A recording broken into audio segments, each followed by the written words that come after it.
I want to just quickly highlight an interesting use case that you can utilize ExtraHop for.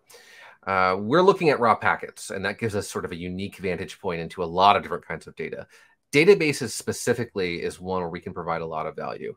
When you're auditing databases, it's often, and those of you who work on databases day in and day out don't need to be reminded of this, but it's often very cumbersome to deal with database auditing and turning that on and getting that data, and it can degrade performance. So we can, via the network, actually provide a lot of that same visibility. So I can go in and look at all my database traffic, since we have that high-level network view. I can say, hey, show me all my database traffic. And then I can zoom into any different part of it that I want to look at in more detail. So it could be that I want to look specifically at like the errors or the total responses, or even specific methods that are being executed against that database.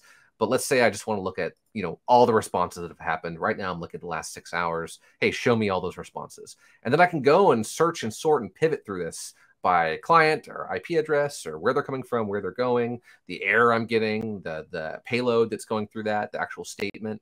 But one thing a lot of clients have used very quickly, very easy to get return on investment here, is processing time. All right, I have issues with my database. What's going on? What's happening? Is there one statement specifically that is generating a huge amount of processing time? So I can go in and actually sort just all the transactions.